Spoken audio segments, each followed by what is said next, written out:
नमस्कार साथियों, आपका स्वागत है आपके अपने चैनल सप्रा भक्ति पर। आज हम बात करेंगे उस महान पर्व की जो आस्था, संयम और सूर्य उपासना का अद्भुत संगम है। वह है छठ पूजा, जिसे सूर्य षष्ठी व्रत भी कहा जाता है। छठ पूजा का अर्थ और महत्व। छठ शब्द संस्कृत के षष्ठी से बना है, जिसका अर्थ होता है छठा दिन। कार्तिक मास के शुक्ल पक्ष की षष्ठी तिथि को यह पर्व मनाया जाता है। यह दिन सूर्य भगवान और उनकी बहन छठी मैया उषा देवी की आराधना के लिए समर्पित है। छठ पूजा का उद्देश्य है सूर्य देव से जीवन, स्वास्थ्य, संतान सुख और समृद्धि की प्राप्ति की कामना करना। शास्त्रों में कहा गया है, सूर्य आत्मा जगत स्तस्थ षष्ठी, अर्थात सूर्य समस्त प्राणियों की आत्मा है। सूर्य केवल ऊर्जा के नहीं बल्कि जीवन, प्रकाश और चेतना के भी प्रतीक है। छठ पूजा की कथा। छठ पूजा की परंपरा बहुत प्राचीन है।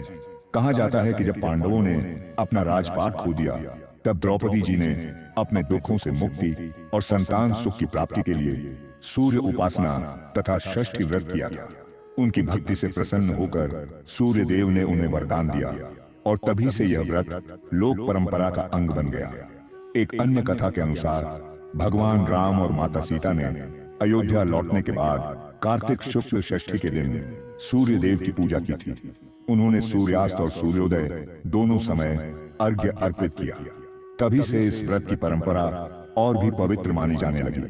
कुछ मान्यताओं के अनुसार छठी मैया सृष्टि की मन शक्ति है, जो संतान की रक्षा करती हैं और परिवार में सुख शांति बनाए रखती हैं। छठ पूजा की विधि। छठ पूजा कुल 4 दिनों तक चलती है। हर दिन का अपना विशेष नियम और महत्व है। पहला दिन नहाय खाए। इस दिन व्रती प्रातः काल पवित्र नदी या तालाब में स्नान करता है। घर की पूरी सफाई की जाती है। फिर शुद्ध और सात्विक भोजन जैसे लौकी की सब्जी, चना दाल और चावल ग्रहण किया जाता है। यही व्रत का प्रारंभ होता है। यह दिन शरीर और मन की शुद्धि का प्रतीक है। दूसरा दिन खरना। इस दिन सूर्यास्त के बाद व्रती गुड़ और दूध से बनी खीर, पूरी और केले का प्रसाद बनाता है।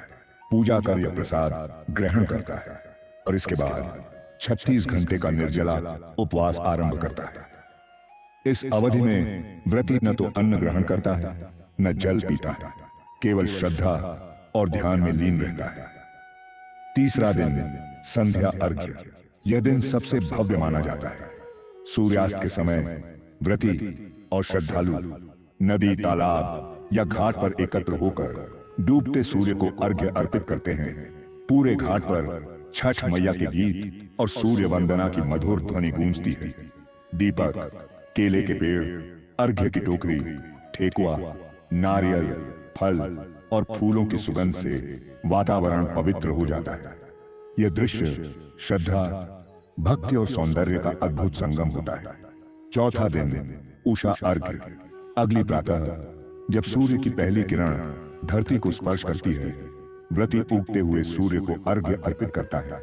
यह क्षण अत्यंत पवित्र और शुभ माना जाता है, क्योंकि यह नए जीवन और नई ऊर्जा का प्रतीक है। इस समय सूर्य देव और छठी मैया से परिवार की सुख, समृद्धि, आरोग्य और शांति की प्रार्थना की जाती है।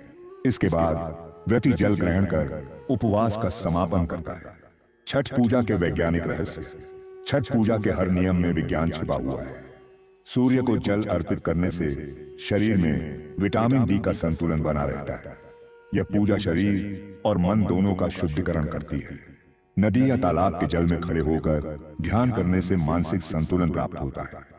उपवास से पाचन तंत्र और आत्मनियंत्रण की शक्ति बढ़ती है। अर्थात यह पर्व केवल धार्मिक नहीं बल्कि स्वास्थ्य, आत्मसंयम और पर्यावरण संतुलन का प्रतीक है। छठ मैया के प्रति श्रद्धा। छठ पूजा हमें यह सिखाती है कि सच्ची भक्ति केवल मंदिरों में नहीं बल्कि त्याग, संयम और सेवा में होती है।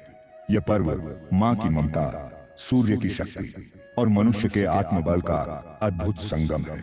जब घाट पर लाखों दिए एक साथ जलते हैं तो ऐसा प्रतीत होता है जैसे धरती और आकाश एक हो गए हों, जहां केवल प्रकाश, भक्ति और विश्वास का संगम है।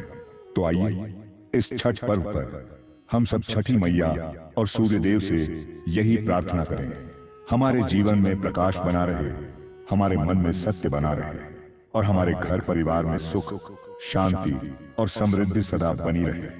अगर आपको यह प्रस्तुति अच्छी लगी हो तो इसे अवश्य पसंद करें, साझा करें और हमारे चैनल सप्रा भक्ति को सदस्य बने, क्योंकि यहाँ हर पर्व, हर भक्ति और हर परंपरा को मिलता है नया अर्थ, नई प्रेरणा और नई अनुभूति।